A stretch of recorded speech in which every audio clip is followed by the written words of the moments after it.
Hello everyone and welcome back to my channel, Melanie Beauty. Yes, we are flipping another ottoman today. I promise you this will be the last one for a little bit, but this is that same boho ottoman that I flipped a while back, and I just wanted to give it a new makeover.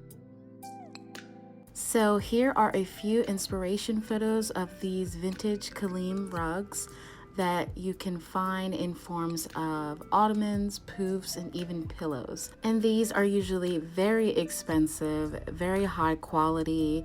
They are originated from Turkey, Turkish Kilim rugs, and I've always fell in love with their look and the design. I believe every home should have that very authentic, traveled, aged, worn in vintage piece.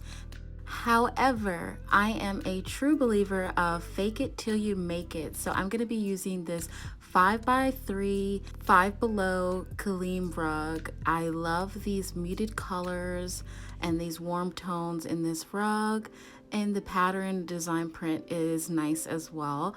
I'm going to be stretching it with just one rug. If you're able to get two, I suggest you get two. So if your piece is around this size, I would definitely get two just so you don't have to stretch the way I did, but I was able to make it work and it turned out so good. So you'll also be needing a staple gun with lots of staples and a pair of scissors. So to start off, I just lay that rug on top of the ottoman that I'm using, and I'm going to trace out a circle for the top portion. And I'm gonna try to work my way from the corner of the rug in so I could stretch my fabric as much as possible. But however, I still wanted to use this center design pattern as the middle part of the ottoman. So once I find the center, I'm gonna set something heavy on top so it can stay while I move it and cut around it. So honestly, I'm just eyeballing these sections, and usually you'd probably want to trace out the circle, you know, by actually marking it and flipping your ottoman upside down. But I'm just like eyeballing it because that's what I do. So I'm tracing out a circle piece for the top, making sure to leave a few inches so when I staple, I have enough to cover the edges.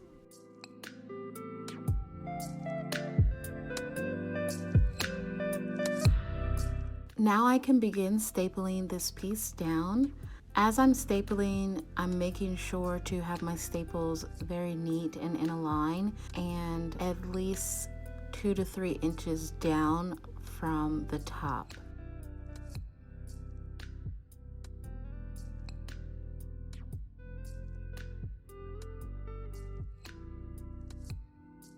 Okay, so if you are going to be using just one rug or one piece that's this size, you're going to want to cut and trim off any extra fabric. Be sure to put those pieces to the side and do not throw them away because we'll be needing them later. And now with the remaining piece of rug, you're going to want to fold it the long ways so you have as much material to work with. And once it's folded in half, you're going to cut it directly in half so you can have two pieces for the sides. So before I did my cuts, I just wanted to make sure that I would have enough material. After, you know, moving stuff around and seeing how it would look, I realized I was gonna have a small gap that would be missing.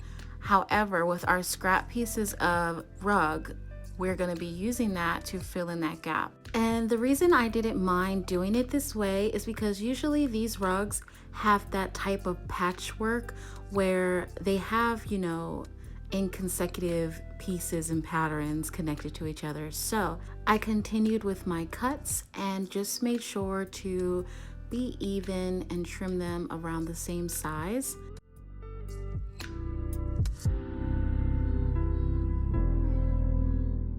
And now that they're in two separate pieces, I can begin to staple them for the sides. I'll be using the same flip technique as I did in the previous video with the BOUCLE Ottoman dupe. Please go check that out. I'll leave it in the description box below. So by flipping this edge upside down, it makes it as if there's a clean stitch seam underneath when there's really not. As long as you have your staples close together and in a straight line, you'll have a perfect seam. So once that piece is stapled, I'm going to grab the other, line it up close as possible to that piece, and begin stapling again. Now here is where the gap is, and at first I was devastated, but then I thought I could use those scrap pieces and just take those strips and do it right along and it'll be fine. So I'm gonna take my longest scrap pieces and piece them together side by side because I didn't have anyone that was wide enough. So I'm gonna piece them together side by side. As you can see, I'm already using the existing stitch seam as like my seam so it can look really uniformed and as if it's supposed to be there. So once I staple those pieces down, I'm gonna do the same flip technique and staple, and then once you flip it over, you have this. To lay these pieces down flat, I'm going to be using a hot glue gun with heavy duty Gorilla Glue glue sticks.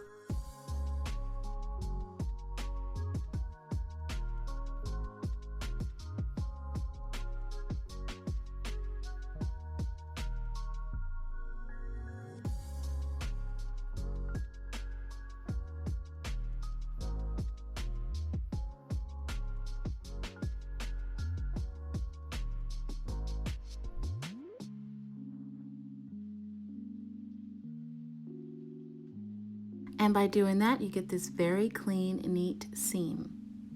Now I'm just going to trim off those bottom pieces for when I staple the bottom of the ottoman.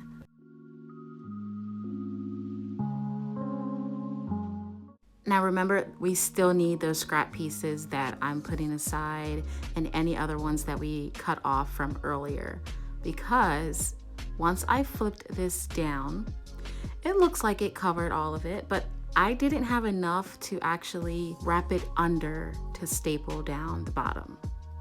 Like half of it could get stapled at the bottom, but then the other half was just right there along the edge. And I didn't want to leave it that way. I definitely could have, but I wanted to make sure it was very secure. And I also had to patch this side up, which with a little bit of pulling and tugging, I was able to staple it.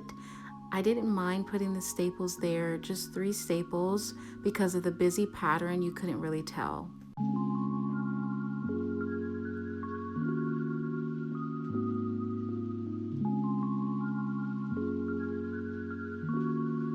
Now with my scrap pieces, I'm going to line them at the bottom. As you can see, like that piece, like you still see the ottoman. So I'm just gonna cover that up with my scrap pieces, which is just literally like 1/4 of an inch that's missing at the bottom. So once I put this down, you're not going to be able to tell. Like I said, the pattern's so busy and the patchwork, like it just looks like one big piece. So to do this, I'm going to be using hot glue for the top, and then I'm going to use my staple gun for the bottom. And I'm just lining up. I'm going to be using that existing seam stitch for the top portion, just so it looks more clean instead of like my rugged cutting at the top. So I'm going to press this down firmly, and with the Gorilla Glue, it's going to bond very quick and strong. So I'm not worried about this peeling off in the future. And then I'm going to go back and staple the bottom. So this part is totally optional. I just wanted to add this piping detail to the top edge for just a more nicer look, make it look more store-bought instead of DIY patchwork. So I made sure to start the piping at that seam that I already have going on, so you know it blends more better. And adding this small little detail made this look so much better. Like, I'm glad I had this on hand. I got this actually at Joann Fabrics. You can buy it by the yard. I had it for another project and I just had it laying around. So, but it also looks good without it, so you don't really need it, but I think it really helped it a lot.